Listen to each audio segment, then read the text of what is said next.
Common Sense Army, it is Wednesday, and on today's episode of the Why I'm Right podcast, we're talking about these protests once again, these crazy liberal protests going on at college campuses across our country. And yesterday, we obviously broke down the political suicide of Kristi Noem. I believe Republicans and Marjorie Taylor Greene are committing the same political suicide once again, and it could impact the 2024 election. Make sure you listen up, because I'm going to tell you why I'm right. We live in a world filled with noise and confusion, clickbait, and outright lies in the media. But here, we cut through the clutter to find the truth, no matter how uncomfortable it may be. This is Why I'm Right, the podcast where we dig deeper, ask the tough questions, and unravel the tangled webs of political and current events. Join us as we dissect the latest news, analyze political rhetoric, and challenge the narratives that dominate the mainstream discourse. We're not shy.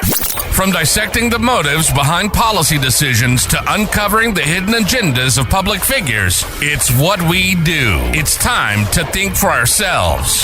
This is Why I'm Right. And now your unafraid and unapologetic host, Matt Taylor. Welcome to the Why I'm Right podcast. Yes, I'm Matt Taylor, and today's episode, again, is one you don't want to miss. Republicans making self-imposed wounds. Republicans making blunders that will affect the 2024 election. We talked about it yesterday on the podcast. Obviously, Kristi Noem committing political suicide, and I fear Marjorie Taylor Greene and a portion of the Republican House of Representatives right now are committing political suicide that could implicate this upcoming election in 2024. Before we dive into that, I say it on every podcast, and I'll say it again here. We're growing the Common Sense Army one day at a time, one podcast at a time. The one way you can help push this mission forward to ask the why behind all of these political issues and find out what's really going on in this country. The way you can help me grow the Common Sense Army is by clicking subscribe right here below and sending these videos to your friends, to your family, people who agree, people who disagree, because the most important thing in our country right now is the ability to have free speech and the ability to have political discourse, respectful political discourse, so that we can grow, not go backwards. So without further ado, let's dive into today's episode, and the subject matter of today's episode is Marjorie Taylor Greene. Marjorie Taylor Greene has made a name for herself in the House of Representatives as loud, a supporter of Donald Trump, somebody who speaks on the Make America Great Again movement. But right now, I believe Marjorie Taylor Greene could be making one of the biggest political mistakes of her career, and potentially one of the biggest mistakes that we're going to see of this election cycle, that I believe will have real implications and could hand the White House to the Democrats and Joe Biden, and could hand the House of Representatives to the Democrats and Joe Biden, could hand the Democrats the majority in the Senate. And so right now, if you aren't aware, she put up a demand to oust Speaker Mike Johnson by next week. She vows that she is going to put up this vote in order to oust Mike Johnson as the Speaker of the House. Now, if you aren't aware, the Republicans just did this months ago. We had Speaker McCarthy, and Republicans ousted him as Speaker of the House. They put up the motion to vacate, and they successfully vacated McCarthy. And they elected, the Republicans in the House of Representatives elected Speaker Johnson because they believed he was the speaker that was going to be the conservative and push forward the conservative agenda. And as Marjorie Taylor Greene is talking about today, I'm going to play a clip here, but as Marjorie Taylor Greene says, his record, Speaker Mike Johnson, his record before becoming speaker was extremely conservative. He voted conservative. He voted against funding Ukraine. He voted against these foreign aid packages. And even after he became speaker, he was very adamant that we're not going to send any more money to Ukraine, any money foreign aid, any money out of the country until we fix our border. And obviously, we saw the spending bill that the House of Representatives just passed last week, $95 billion. I've talked about it on this podcast before. $95 billion funding two sides of the war, not only in Ukraine with Russia, but obviously with Israel and Palestine, Israel and Gaza. Sending money to Israel to help them with their missile systems, with their defense systems, with their military, and at the same time sending humanitarian aid to Palestine, humanitarian aid to Gaza. We're funding both sides of the war, and I made the argument on this podcast that I believe it's because the military-industrial complex, where there are companies out there, specifically BlackRock, State Street, Vanguard, that are out there that are monetizing on the warfare, monetizing on attacking other nations. And so when we fund both sides of the war, and there's people in the middle that are making money. And again, BlackRock, State Street, Vanguard, those companies are some of the biggest political donors to political campaigns. They lobby on behalf of bills and foreign aid packages, and they're really the ones, in my opinion, that are controlling the House of Representatives and controlling our government. Money talks, and money makes a difference. And so when we look at war, you got to follow the money. You got to see where the money's going, where the money's coming from. And we see we're sending money to Ukraine, but yet we're buying oil from Russia. And at the same time, you see we're sending money to Israel, and then we're also sending money to the other side, Gaza and Palestine. We have to ask why. And so I don't disagree with Marjorie Taylor Greene's position. I just believe right now is not the time to vacate Mike Johnson. Mike Johnson has a very difficult role right now. He has the slimmest majority in the history of our country in the House of Representatives. We have a 2-vote majority right now as Republicans in the House of Representatives. So he has to walk a very tight line right now in order to get anything done. Newt Gingrich, who was the Speaker of the House, again, someone who was the Speaker during a very slim majority for Republicans, he even said at this point, with a 2-vote majority, the job is impossible. So I see both sides of this. I see the outrage with Republicans and outrage from Marjorie Taylor Greene, who's saying we shouldn't be sending more money to Ukraine. We shouldn't be sending more money out of the country, taxpayer money out of the country, when our nation has problems. I agree with that. But right now, I don't think Republicans can afford a political blunder that this would be. This would be a political blunder by Republicans led by Marjorie Taylor Greene right now. And I said it yesterday. We watched Kristi Noem, who was, again, if not the front runner, she was right there to potentially be Donald Trump's vice president in the upcoming election. And she committed political suicide on an unforced error, a blunder that she created. She released a story that she shot a dog in the face. She didn't need to release that story, but she did. And the backlash has been insane from both sides of the aisle, left, right, center. And it's backlash that I agree with. When you do something stupid, you can't expect the result to not impact you or your party. And right now, I believe going and voting to vacate Mike Johnson as the Speaker of the House right now, when we only have a 2-vote majority in the House of Representatives, I believe this would be an unforced error by Republicans, and it would be the biggest blunder and hand Democrats a very, very needed win right now. Look at the country. Look at the protest. Look at the economy. Look at inflation. Look at the interest rate. Look at the border. Look at the world. Wars around the world. The Democrats are to blame for a majority of that right now. And as I said yesterday, we can't afford to distract from that. They're self-imploding. We don't need to add and self-implode ourselves. The only way we lose this election, in my opinion, If the election is fair, the only way we lose the election is if we have these unforced errors by Republicans and unforced errors, blunders that hand Democrats wins where they shouldn't be getting wins. This would be a free win we're handing Democrats. So here's Marjorie Taylor Greene talking about why she wants to vote to vacate Mike Johnson and how she's bringing this up next week in the House. Here's Marjorie Taylor Greene. We have a speaker, Mike Johnson, that we all, by the way, I elected him. I voted for that man. So I have every right to be standing here.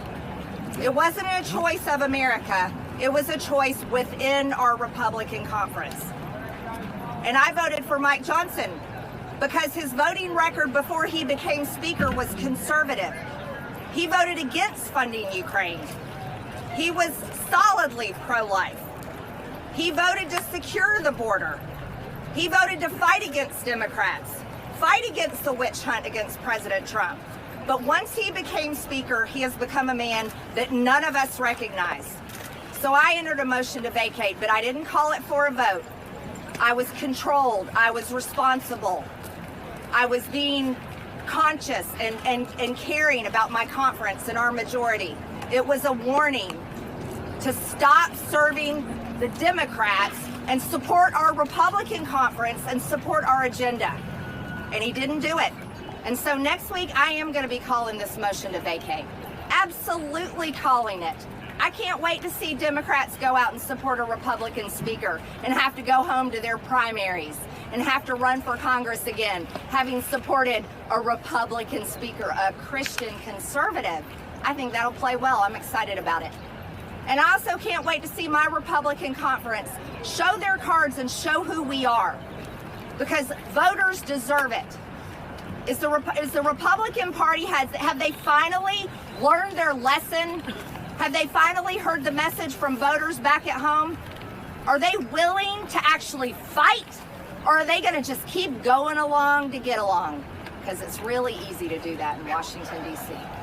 So you hear her there, Marjorie Taylor Greene bringing up why they should vacate Mike Johnson. She goes on later in the same press conference. She had a hat that said MUGA instead of MAGA, make Ukraine great again. She said, and she broke down how the Uniparty right now and how Speaker Mike Johnson essentially is a part of the Uniparty and is supporting Democrat initiatives. And as I mentioned, Mike Johnson has one of the most difficult jobs right now in the history of the world.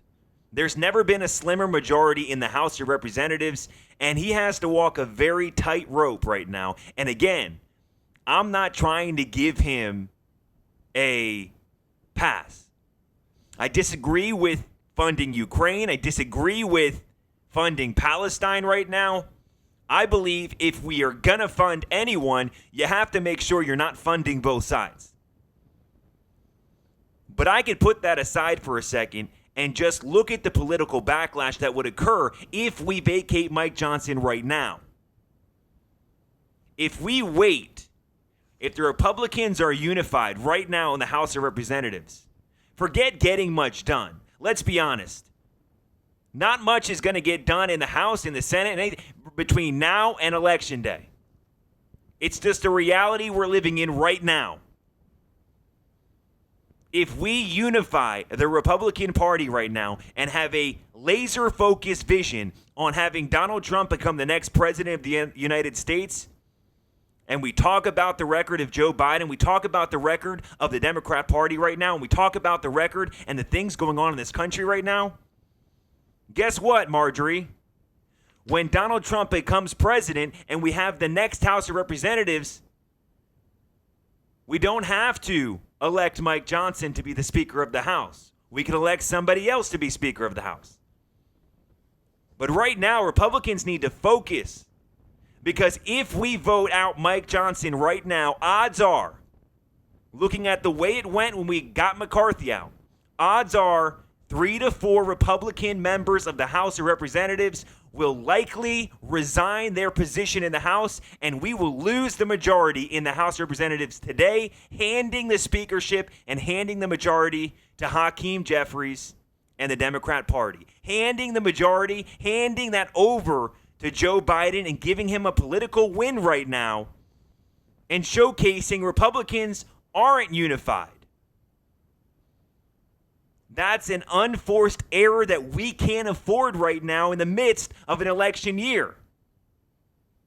Marjorie, look at what happened to Kristi Noem. An unforced error took her from the short list to she'd be lucky to get reelected in South Dakota.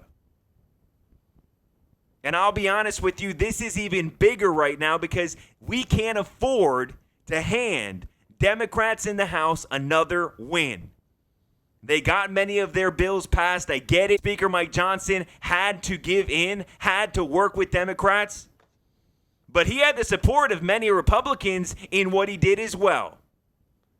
So he's not the only problem right now in the Republican Party in the House of Representatives. And as much as I agree with Marjorie Taylor Greene's position, I don't think it's worth right now potentially losing everything, because I am of the radical belief, and I'm of the belief today we're in the midst of an election year, an election cycle that has major, major implications on the way the United States of America will be in the future. We're so polarized as a nation right now. The left is doing radical things in this country. Joe Biden's talking about raising taxes, and there is too much on the line to have an unforced error right now that would hand a win to Joe Biden, Hakeem Jeffries, and the Democrats today. Just look at the country. There's not a logical person out there. I don't care if you're a Democrat. I don't care how much you dislike Donald Trump. You can't be sane right now in this country and say we're heading in the right direction. Look at the country. Look at the border. Look at the economy. Look at inflation. You can't be sane and say we're heading in the right direction today. That's the reality we're living in. And Republicans need to focus on that message, because guess what? All Republicans agree with that right now. Any Republican agrees we are not heading down the road to prosperity. We're heading down the road of death. So we need to focus on that, be laser focused, because there's too much on the line in this election right now. And if you don't think these protests have gone too far yet, well, I'm going to play a clip for you right now. And this is really going on in America right now.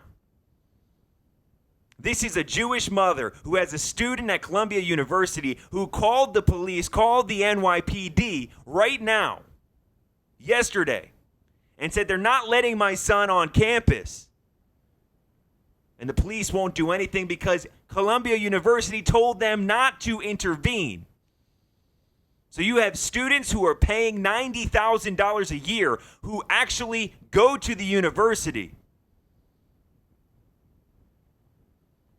who aren't being allowed on school premises, on the campus, because of their religion. Yet we have these Soros-funded protesters who aren't even students at the university or go to NYU or go to other colleges that can come to the campus right now and protest and take over buildings and demand that the university feed them. You got to look at the juxtaposition of America right now. And if I said to these people who are up in arms protesting right now that in Gaza or somewhere else, not in the United States, there are people right now being persecuted because of their religion, not allowed to go somewhere that they paid to go to, you would think these radical protesters would be up in arms. The difference is they're the ones that are doing it themselves. Just listen to this audio call. Like I said, this is the mother calling the NYPD, trying to figure out how the hell her son should get on campus that she probably is funding and paying $90,000 a year for her son to attend the school. Listen to this.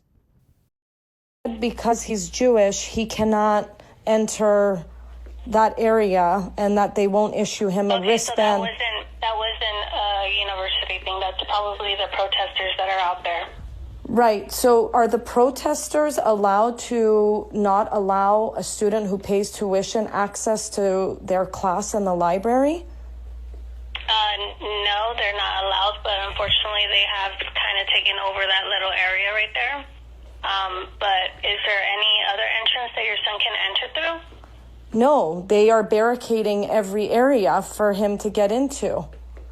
And you know, with all due respect, why is that even tolerated? Like, why should a Jewish kid have to go to another entrance? It's not, I don't know if I'm going to say it's tolerated, but unfortunately the police are not intervening with that right now. And this is coming from the university, so if you had any questions or concern, you would take it with the university itself.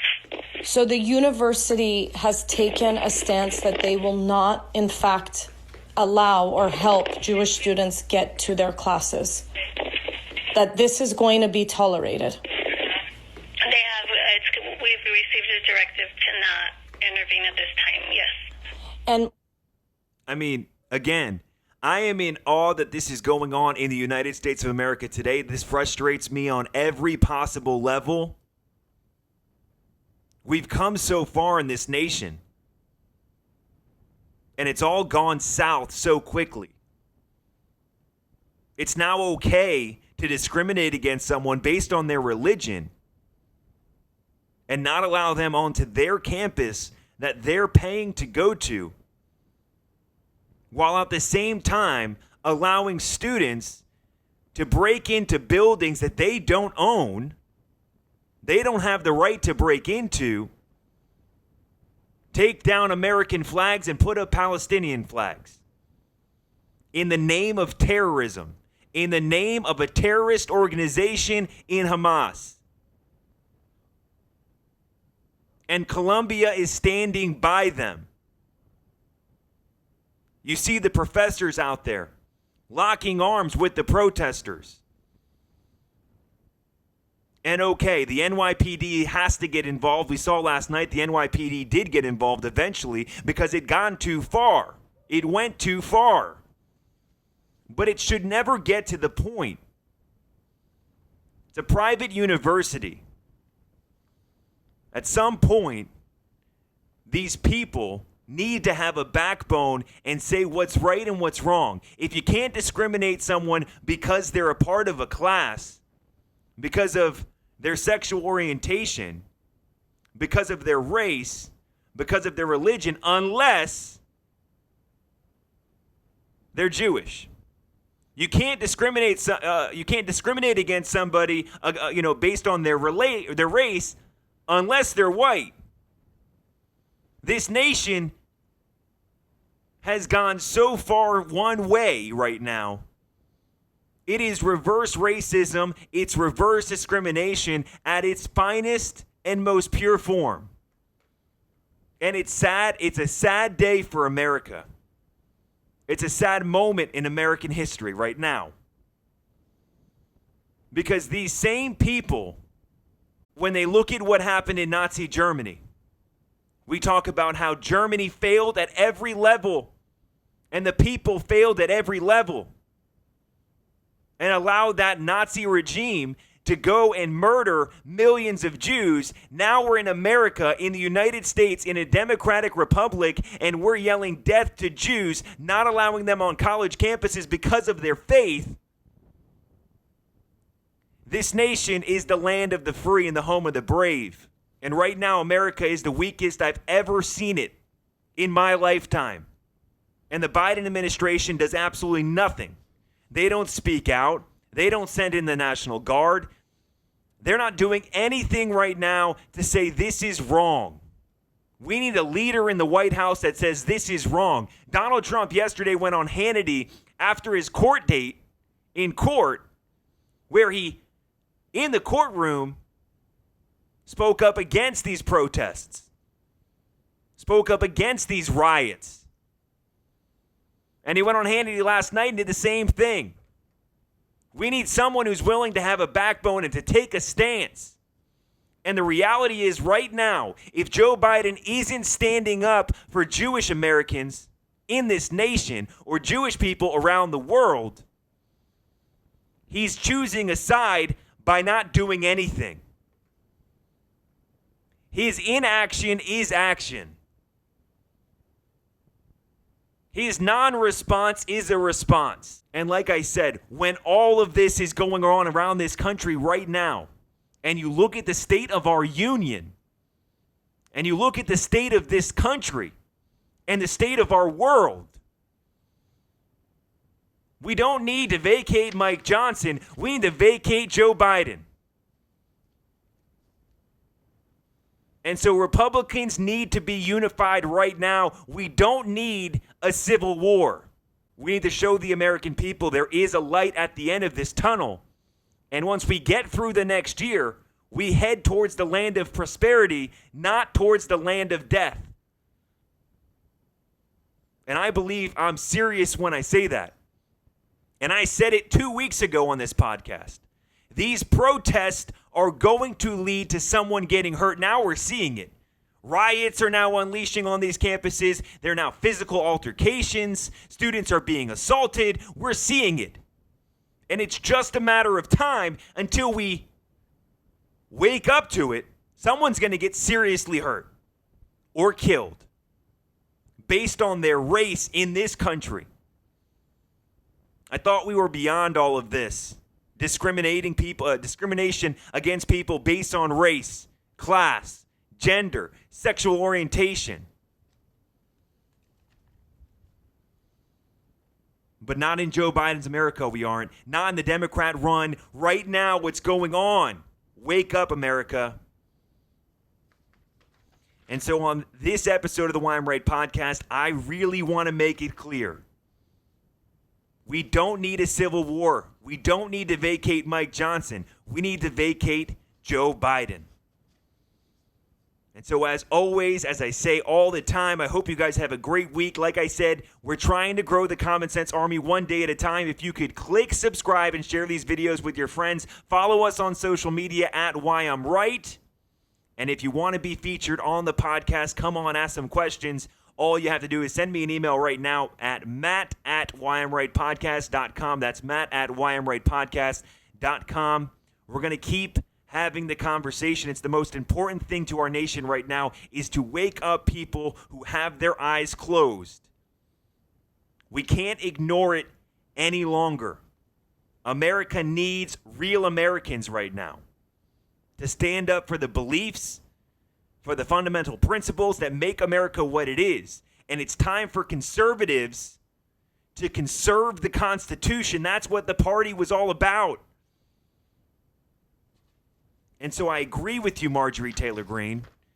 Mike Johnson has failed epically in his time as Speaker of the House. But we need to ask ourselves, what's more important right now? Is it more important to vacate Mike Johnson and hand the Democrats a win? Or is it more important to vacate Joe Biden from the White House and end the reign of inflation, end the reign of pro-terrorist protest, end the reign of open border policies, and make America what America should be, which is the land of the free and the home of the brave?